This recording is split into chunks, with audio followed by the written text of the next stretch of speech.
All right. Good morning, guys. Thank you so much for joining us today. I'm Caitlin. I'm the Member Services Coordinator for the Frederick County Chamber of Commerce. I just wanted to give a big thank you to our Generation Connect Committee for working super hard to organize today's event, and of course to our lovely panelists for joining us this morning. Just wanted to go over a couple upcoming chamber events for those of you who are interested. We have an upcoming webinar this Friday at 9 a.m. using touchless access technology and COVID apps for a safe re-entry to the workplace. That's an educational webinar this morning, or Friday morning at 9 a.m. We also have our highly anticipated virtual networking event. It's going to be a multi-chamber event co-hosted by the Gaithersburg and Germantown, as well as the Frederick Washington County Chamber. So that's a members only event. We anticipate it selling out very quickly, so please register as soon as possible. And then also keep an eye out for some in-person networking opportunities that should be available in late October. So I'm going to go ahead and drop our website in the chat for those of you who are interested. Please feel to check us out, and of course, register for a newsletter if you haven't already. So with all that being said, thank you again for all of you for joining us. I'm going to go ahead and hand things off to Chris. Good morning, my virtual friends. Thank you for joining us today. It is 9:30 a.m. on the 29th of September, 2020, or as the rest of us think about it, the millionth day of COVID. So here we are gathered together. We're safe, we're in our places, and for once we can see each other's faces from the nose down. So this is a tremendous morning. The whole method behind the madness for this webinar and this panel discussion was we here in Frederick, no matter what we do or where we've found ourselves this year, have faced a year unlike any other.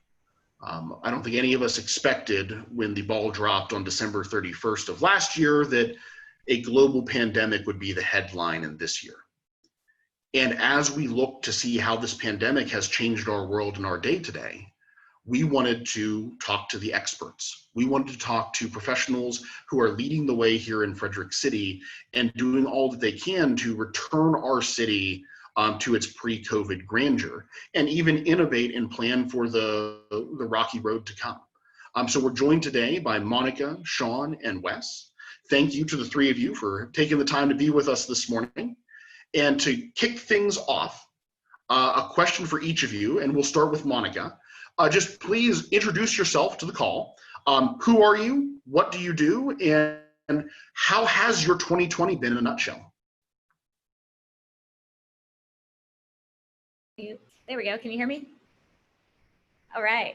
Hi, everybody. I'm Monica. I am the founder and owner of 10th Ward Distilling Company here in downtown Frederick. We are proud to be one of a very few woman-owned distilleries in the nation.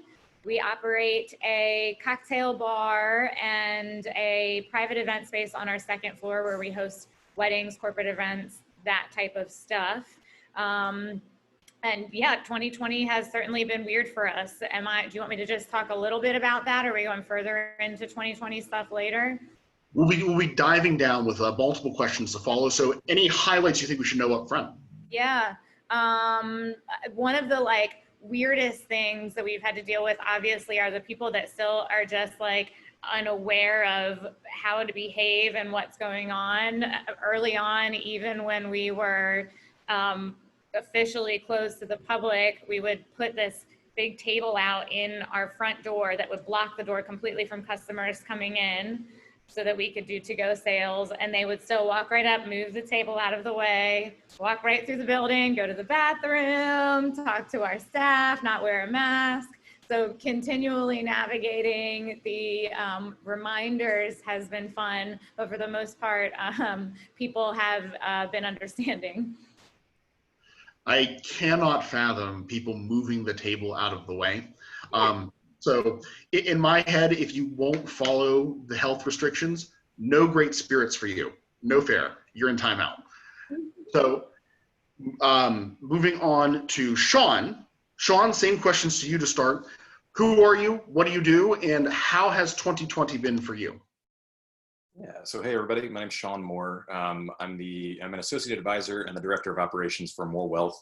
We're an independent financial planning and wealth management firm in downtown Frederick. If you've been to the wine kitchen, we're on the third floor above the wine kitchen on Carroll Creek. The name More Wealth is not a coincidence. It's a family firm. I work with my mom and my brother. We're also a woman-owned company, minority-owned company, immigrant-owned company. I don't know. We're checking a lot of boxes. So, we're really proud of that fact. So like the 30-second overview of my life, I grew up in Frederick, went to TJ High School. Monica and I actually went to high school together, go Patriots. Went to University of Maryland, got a degree in finance. And then I spent 6 years in the Army doing absolutely nothing related to my degree in finance. Got out of the Army and was like, hey, you know what? Frederick's a pretty cool town. I should probably move back there. My wife and I moved back here. We live downtown in a very old house. You can see the brick behind me. I walk to work. It's fabulous. In terms of how 2020 has been, I appreciate, Chris, that you said, it's day infinity of the pandemic, a podcast that I really like listening to for a long time. They were just saying it's March, 67th or March 93rd or March whatever, and they stopped doing it because the joke got old. That's kind of how it's felt. With that said, I've seen a lot of resilience, and particularly now it feels like everybody's, at least to some extent, kind of hitting their stride, and we're all accustomed to a level of discomfort. And so it's been promising and encouraging to see some of the things that people have done to keep things going. That's one of the things that's appealed to me most during this crazy year is for every story you have about somebody who is moving a table and essentially busting down the door and putting a staff at risk, you also have these stories of people that are genuinely stepping up and trying to make a difference and trying to make something new and beautiful and clean. So moving on to the last but not the least, Wes, good morning to you. Who are you? What do you do? And how has 2020 been for you so far? Good morning, everyone. So I'm Wes Leatherman. I'm a business service consultant with Frederick County Workforce Services. We're your local American Job Center that helps job seekers and businesses for any workplace needs, whether it's getting back to work or finding talent, training talent. We have all the things that kind of wrap all those people together, connect all those folks. Been in Frederick County all my life. Recently became a dad 10 months ago, and 2020, for like most of us, it's been an adjustment. Never worked from home, never worked remote. So I had to figure that piece out, how to stay motivated, how to stay organized in a different way, limit those distractions. But at the same time, it's been a lot of silver linings. A lot more time at home with the family. Obviously, having a 10-month-old, you get to see things that you would miss otherwise. So it's been fun seeing that resilience from other people. But personally, it's been amazing to watch what I've been doing here. And that is perhaps the best sort of news. I hope there are many, many, many, many more great memories with that 10-month-old to come. Oh, absolutely. Yeah. So as we get down to business today, folks, my first question, these questions were gathered and solicited ahead of time. For those of you that are tuning in, as time allows at the end, if you have any questions you'd like to ask, you're free to post them in the chat. And if we don't get to them, we'll get you connected to the panelists for individual follow-up in a future endeavor. But for now, Monica, we turn back to you. 10th Ward was the last place I went to get a drink in public before the lockdown came down. And I still yearn for the days where I'm able to go back and sit there in person again, even though I have no idea when that will be. For you all, as a premier distiller here in our city, how has COVID specifically affected your operations, and how have you had to pivot to stay ahead of it? Yeah, it's certainly been a challenge. I think from mid-March up until about August, we were down by 75% in sales. And our type of industry being both a young business and being in the bar and events industry, a lot of us still operate very heavily on cash flow. So the money you make that upcoming weekend is what you're using to pay the staff on payroll next week. And that's why you especially see restaurants and bars struggling right now. We didn't have a single wedding booking. We usually get half of the wedding cost as a deposit down when somebody books. We didn't have a single wedding booked also between March and probably about June. That's about 25% of our sales right there. And so it was certainly a struggle. And the first thing I did to, I guess, pivot was spend every second of my time applying for every type of grant and financial aid that we could. A lot of the resources out there are absolutely amazing. I spoke to a number of small business owners that were afraid of the loans because they didn't want to go into any debt, but the interest rates, the timelines, I mean, they're better than any sort of mortgage or small business loan you're ever going to get at the moment. So my advice at the time that I got from somebody was to just apply for everything that you can because the money's going to dry up, and it did. So I was that person that was neurotically hitting the refresh button on my browser, waiting for the applications to open up until I could apply. So that was the first thing that we focused on. And then every week we took time to add in other types of marketing measures and creative ideas that we could. It was definitely hard on my staff, so I didn't want to turn around and make really quick decisions because there were just still a lot of uncertainties. So, you know, the first thing we started to do were to-go cocktails, and then we recognized the delivery opportunities and started offering deliveries. Now we're at the point where the more creative ideas, the better. Amanda, our events manager, came up with a wonderful idea to do something called a pop-up wedding, where we have 5 two-hour weddings in a day. The married couple can invite 18 guests, so we only have 20 people upstairs in our 150-person capacity space. The cost includes everything. It's all planned for them. And that's been very popular. We've done one and we have a second one coming up in November. So there's that. And I think the only other thing that we did was we took the downtime to focus on improving the business, making some little fix-ups around here, really focusing on social media, getting our SEO up with our website. We've had more web traction than we've ever had before. And that's all because people were sitting on their couch with nothing to do. So that's helped get the numbers up a little bit. Yeah, that's fantastic ingenuity. And I was smiling giddy at the idea of a pop-up wedding. So I hope you have a slew of those to come. Oh, it's been fun. Yeah, it's a wild ride, and we all have to adapt and innovate. Mm-hmm. And what you brought up, Monica, about applying for loans and trying to find a way just to weather the storm, segues us into our first question for Sean, which is we have businesses like 10th Ward and others who had to figure out their finances. In a time of economic trouble, we had no real concept of how long this was going to be when it got started. To you, Sean, who lives in the finance world, you know, as people are trying to navigate all this, is there a certain like tips or tricks of the trade? Like, what are some of those important things that we individuals can be doing right now to financially strengthen ourselves during COVID? That's a great question. It's also the, no pun intended, $1 million question, right? So, the short answer is, if you're a business owner, if you're a young professional, do what Monica did. So Monica probably heard from everyone, including myself. We're also in Rotary together. We can't get rid of each other. I know there's at least one banker on this call. Hey, Adam. So if you have relationships with bankers, accountants, financial planners, other business owners, and you need help, hit those people up. There is no shame in saying, I do not know how to address this situation, because frankly, none of us know how to address this situation. If there's anybody alive, either on this call or just in the world, who has had to be simultaneously a small business owner and deal with the effects of a global pandemic before, maybe you have found a really great market niche to occupy in this particular time. With that said, if you are in a position where you can do so, take all this money that you're not spending going out eating and drinking at places like Monica's, because maybe you've backed off on that, maybe you just can't go, and take the time to consolidate that into an emergency fund, particularly as an individual. I know when I look at my credit card bill, other than times when my wife and I go out to eat and drink, we don't have any really substantial costs. We don't have young children. We just have a dog. She's pretty easy. So taking the time to say, how much money do we spend in a typical month? And how much of that can we sort of set aside for a rainy day, whatever form that takes? That's been really helpful. Good rule of thumb for everyone. So I'm not just giving you generic answers.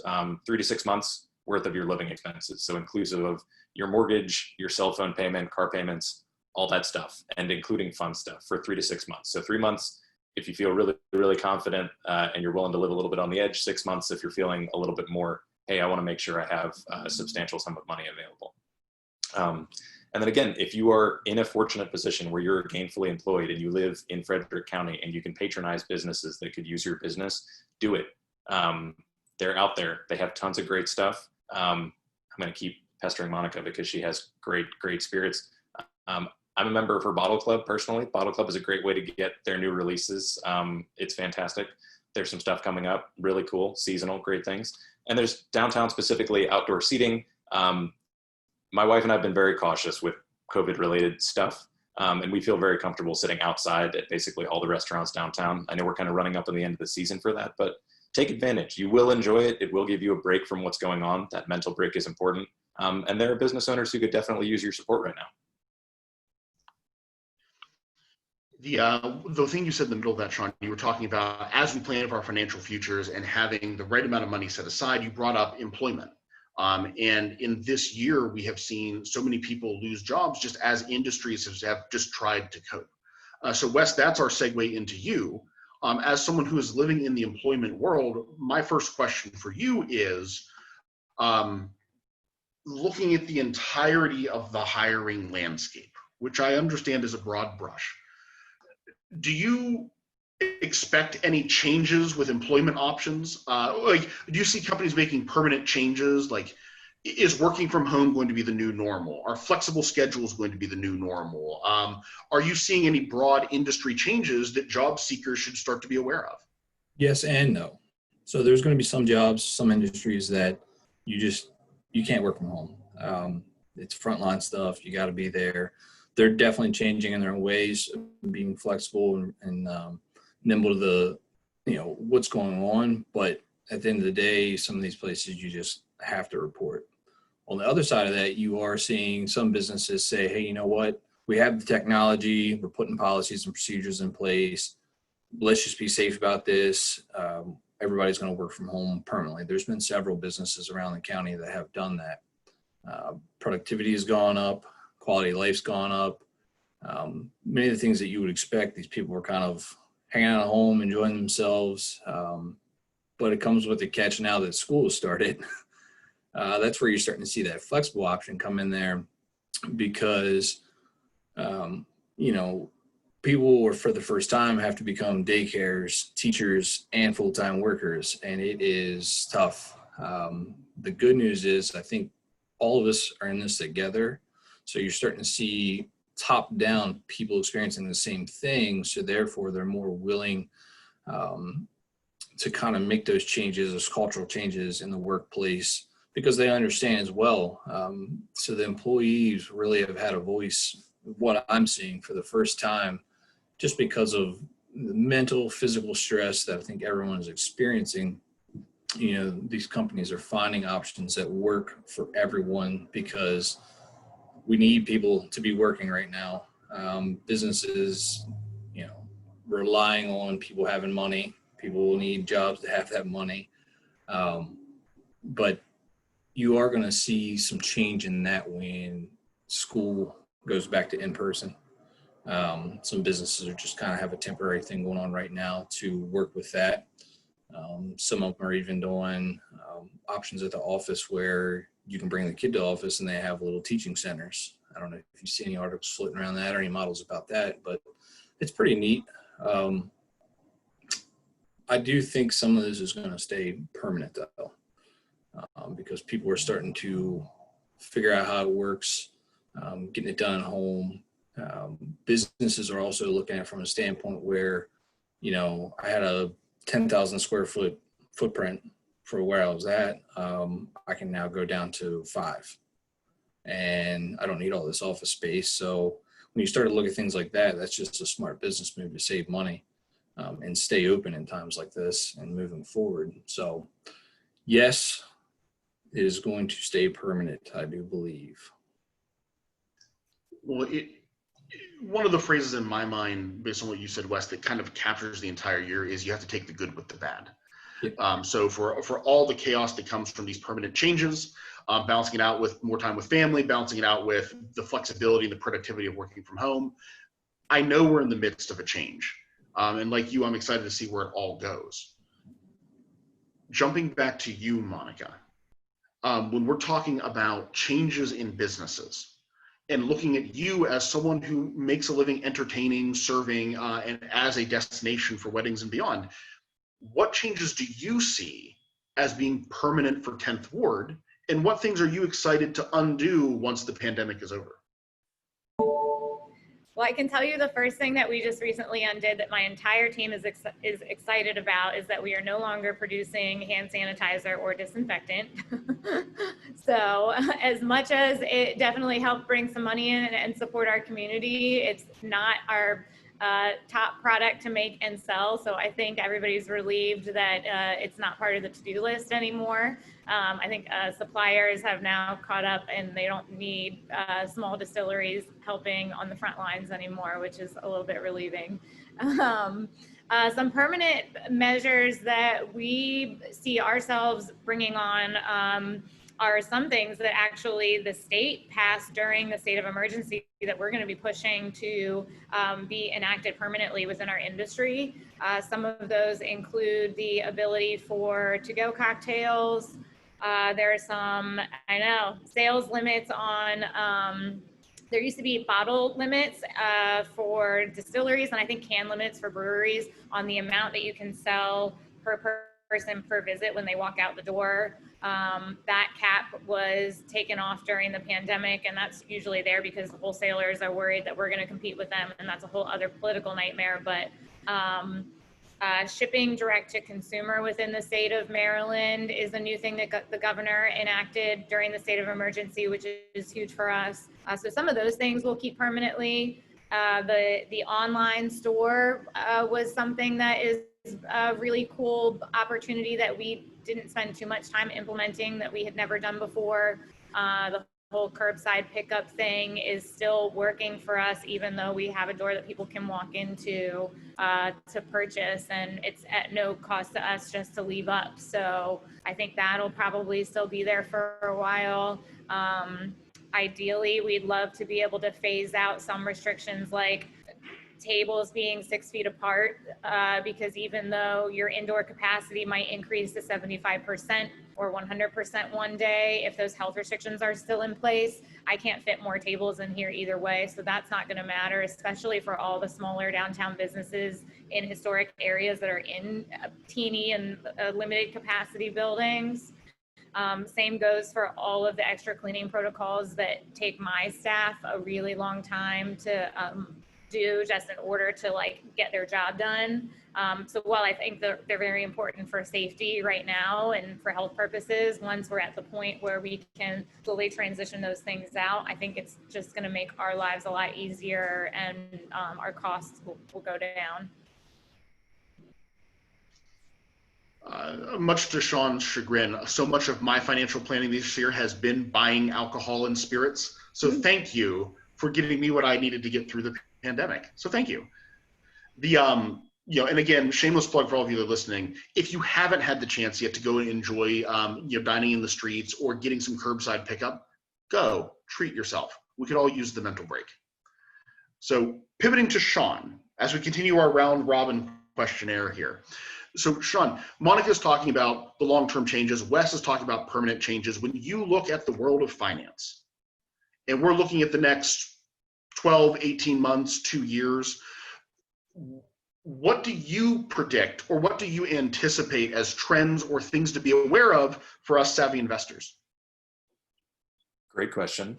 So I'm not in my office, obviously, but we keep a crystal ball on our conference room table. You've asked me what we like to call a crystal ball type question, which totally appropriate, but I have to rag on you a little bit. Chris and I are friends outside of this, by the way, so I think I'm allowed to give him a little bit of sass. With that said, there's always the statement that this time is different, and I think you've heard different versions of that. You've probably, if any of you are reading, all of your favorite finance publications, whether it's the Wall Street Journal or Barron's, God help you if you're reading Barron's, there are comparisons being made to the 1920 pandemic. There are comparisons being made to the 2000-2001 dot-com bubble. All of them are appropriate for different reasons. So what are we looking at in the short term? We have a global pandemic. We have a presidential election coming up. which one of those matters more? How does it matter? What does it matter? Let me get the presidential election piece out of the way. There is always, always, always volatility in financial markets around presidential elections. It doesn't matter who wins. It doesn't matter who you like. At the end of the day, everything reverts back to the trend. I know that's going to be disappointing for some people to hear, regardless of what side of the political spectrum you fall on, but ultimately it doesn't actually matter. So in the short term, everybody's going to freak out. In the longer term, everything goes back to normal.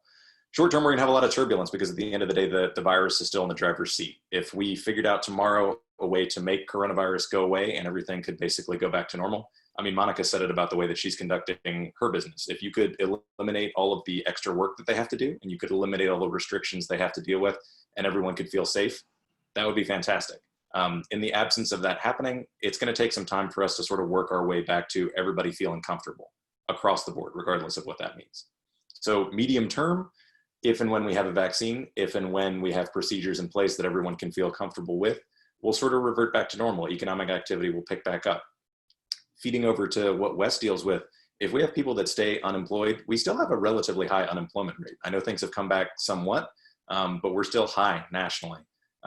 Cruising around Frederick County, we're in a better place than most places in the country. And I think we forget that. Frederick City and Frederick County are really great places to live.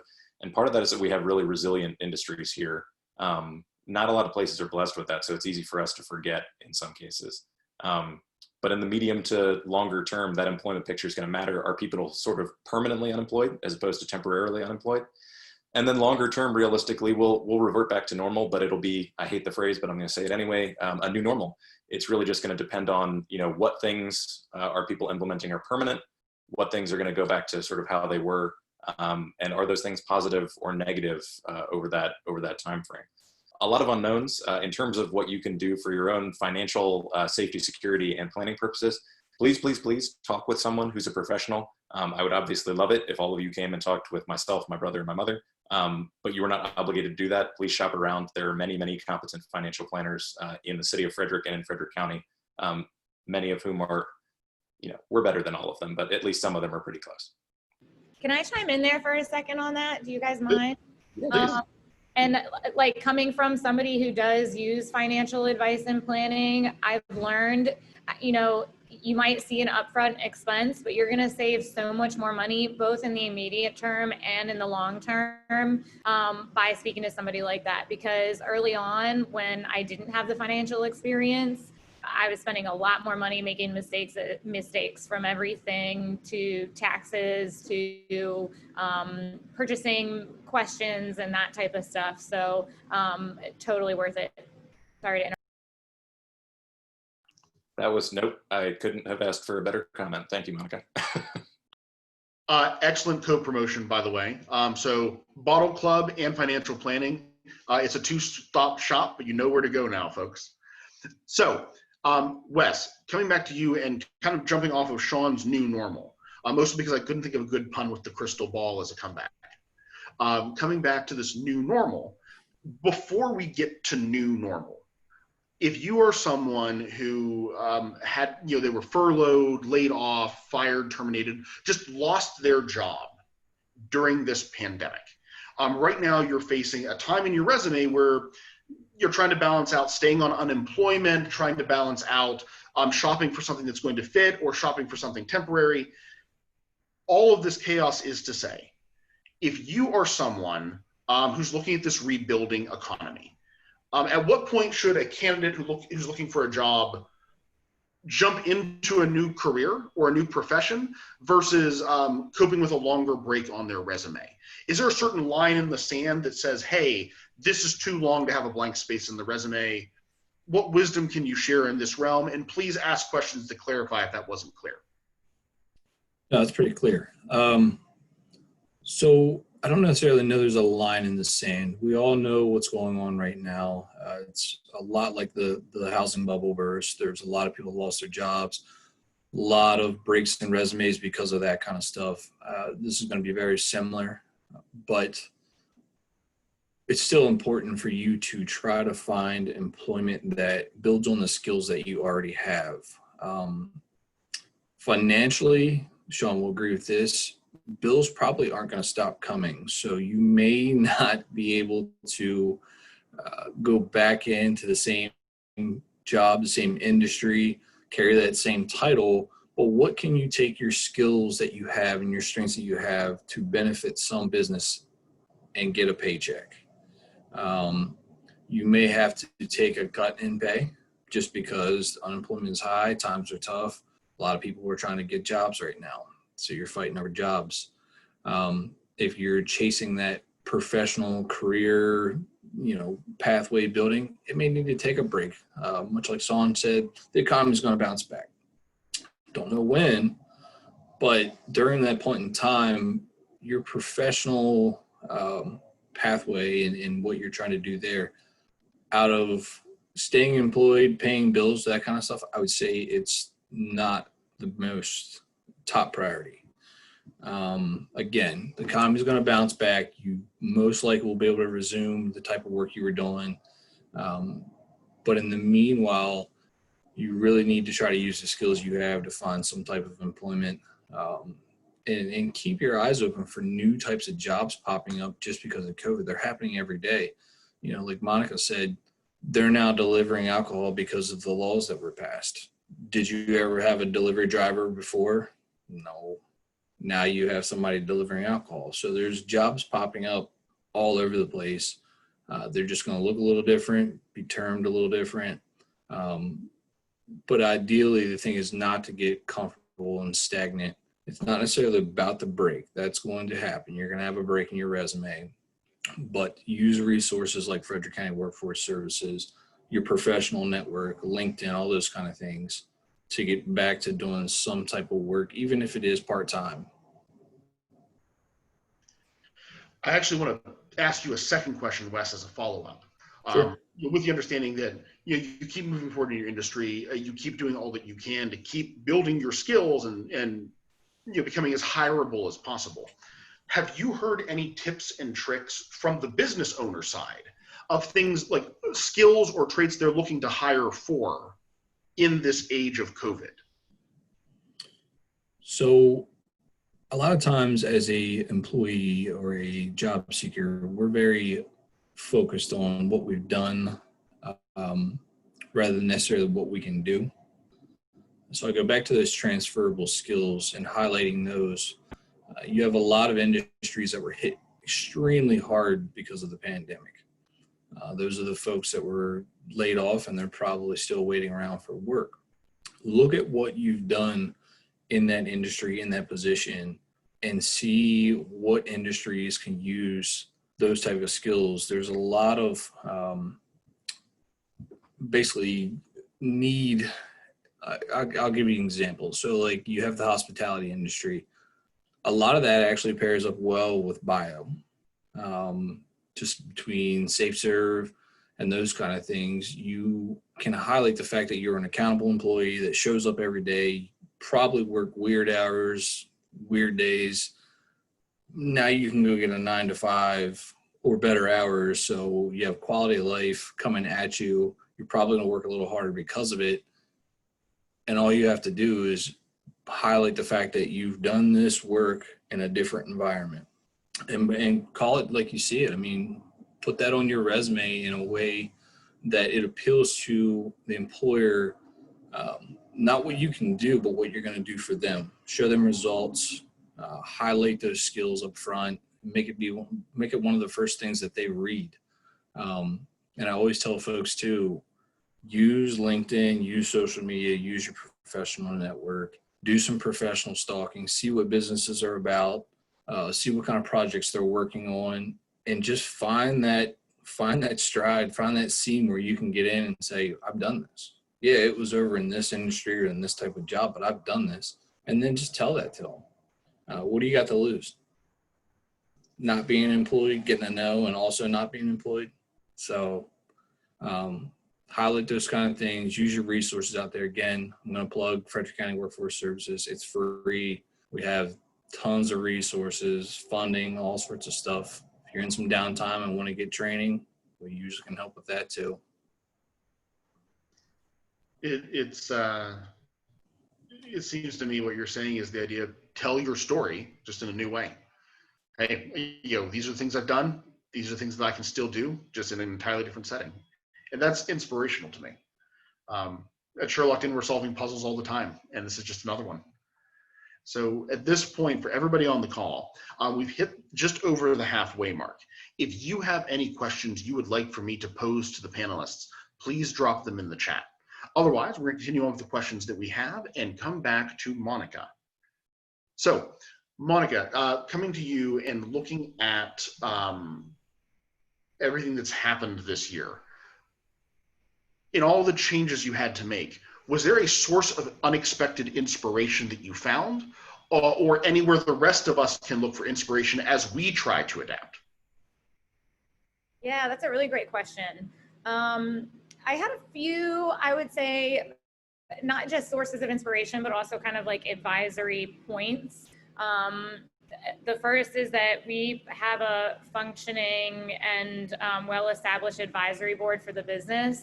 It's made up of board members that don't get any sort of equity with the company, but they all are just very personally invested in our success. And that's made up of experts from the financial field, from the marketing field, from any field that I can draw from that I don't personally have experience in. So those are my first people that I go to when, there's a really big challenge like 2020, the challenge that is 2020. So having, and if you don't have the capability to set up something that's that, on that scale, having somebody in my industry that I can reach out to for a drink if we need to like have a brainstorming session or get advice from has been really helpful. Having nearby breweries and distilleries to reach out to and to vent to or to chat with not only help in that sense, but also help take the burden off, maybe bitching to my friends and family when I have a stressful week because they're probably sick of hearing about it. So that's one thing. But really the biggest point of inspiration for me this whole time have been my staff.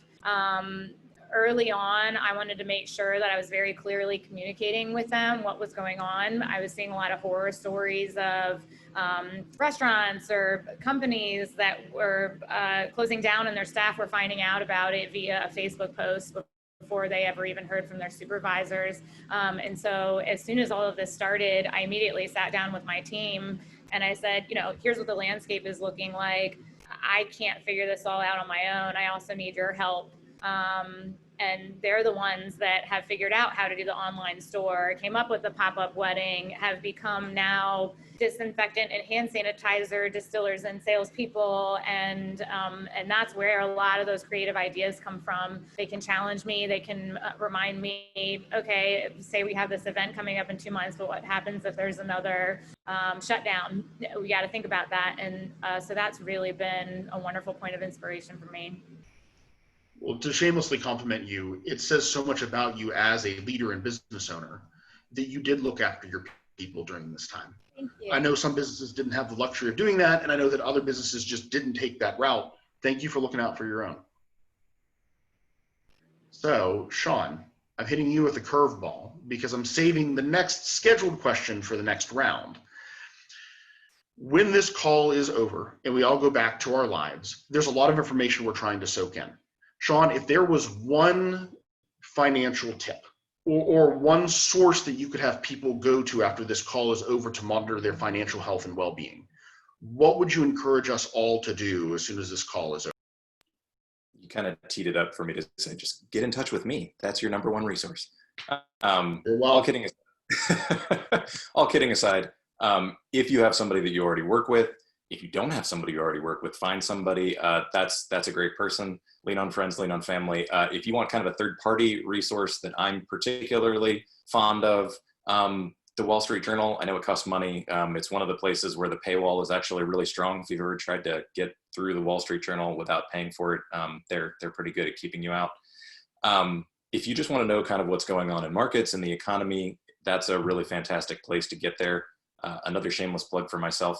We have a subscription that lets us share things, and I put out a newsletter every week. It's just 5 articles from Wall Street Journal, Economist, all these paywall type places. I personally read entirely too much stuff, and I kind of cull down what happened last week into 5 articles. send me an email. I'm happy to sign you up for that list. But yeah, single source, I would say the Wall Street Journal is probably a good third-person resource. But if you want that kind of personalized advice, create your own advisory panel, like what Monica's talking about. Whether you know it or not, you probably have one. If you sort of semi-formalize it in your own mind, who do I go to when I have challenges that I'm facing, whether financial or otherwise? It'll benefit you in any situation, not just in sort of financial difficulties. Thank you much. And Wes, question for you. Sean's giving us tips about how to stay healthy. Monica's giving us tips for finding inspiration. The tip that I'm looking for from you is, in this age where so many things are virtual and we're seeing such an uptick in candidates for jobs interviewing and making first impressions over a Zoom call, over a video chat, or over the phone. What are the tools and tricks of the trade to help make the best impression in an interview when you can't do it in person? Familiarize what type of platform you're going to be using, Zoom, WebEx, whatever it's going to be. Familiarize yourself with that. Do one with a friend. That way you're familiar with the features, technical stuff is out of the way. Check your background, your surroundings. Not all of them can put a lovely background like I have right now. So make sure the room you're in is set up and looks professional.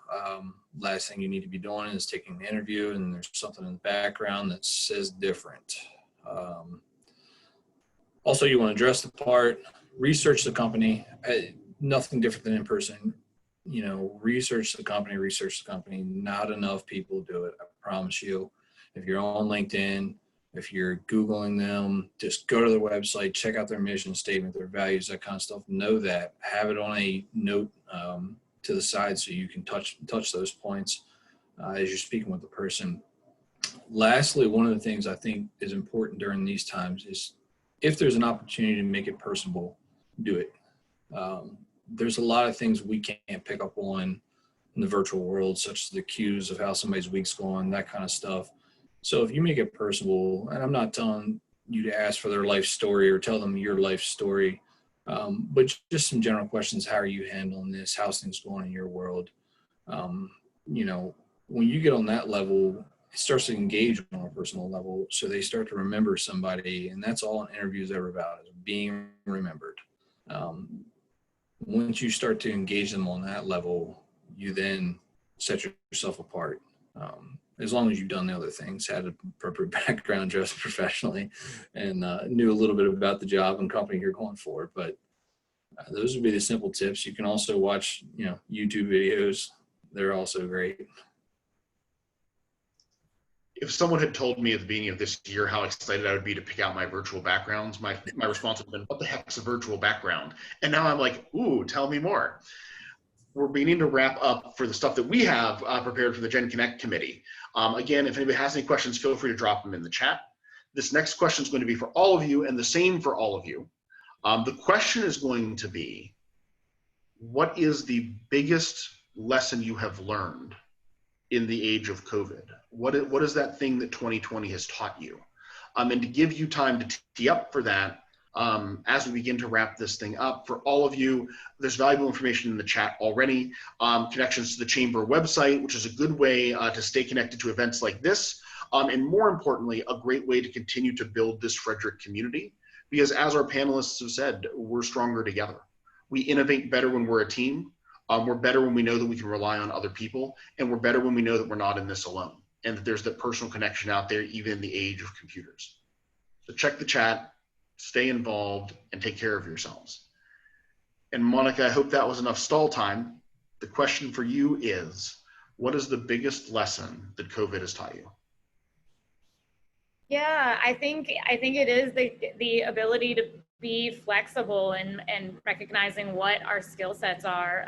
Wes made a really good point earlier when he said we can no longer be stagnant.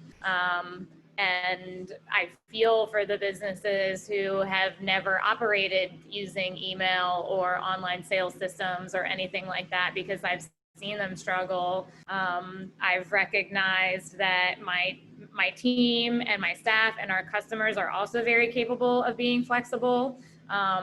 So don't assume that they can't take on a new role that they've never done before. It's also allowed me as a business owner and 10th Ward as a business to stay on top of the trends. So now we're doing things like releasing our very first canned cocktail, which is something we didn't think we would do for another year.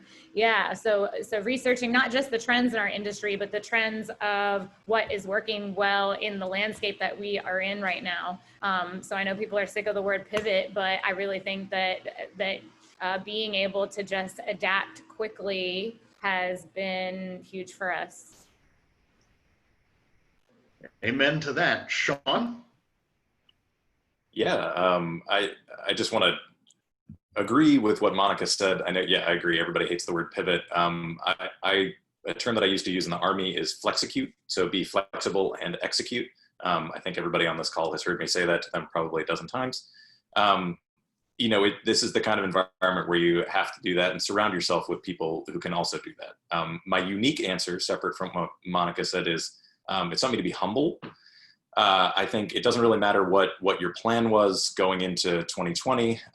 You've had to make some changes. And so just being humble and recognizing that, you know what, no matter how great it seemed going into this, you've had to do some things differently. And maybe it's worked, maybe it hasn't worked, but that should make you recognize and appreciate what you have that's working and that's good. And also recognize that, there's more work to be done. Thank you very much. Last but not least, to you, Wes. So I would say take care of yourself. I think a lot of times we get caught up in everything that's going on. Things are coming at us so fast. We are pivoting. We are being flexible, soaking in new ways to do things. And then we kind of forget to recharge ourselves, take care of ourselves, get outside the four walls we're in, do things that we can make sure we are a good foundation for what we're doing and others around us. And secondly to that, reach out to somebody and ask them how they're doing. It doesn't take much to email, a text, a phone call. I think a lot of people are going through some stuff. There's some great resources out there to help anybody that's struggling with this stuff, but it could all start with a simple conversation, ask them how they're doing. While you may be struggling yourself, there could be people that are worse off. And it's always helpful just to ask, again, on that personal level. Make sure you take care of yourself and then take care of some others. I couldn't imagine a better note to end on, Wes. So for all of you on this call, thank you for tuning in. I'm Chris Sparks from SureLocked and also Chris Sparks from Gen Connect, a group of young professionals like yourselves here in the city that are doing all we can to make a difference. Thank you for spending your morning with us. Please stay healthy, please stay well, and until we meet again, thanks for being here. Cheers, folks.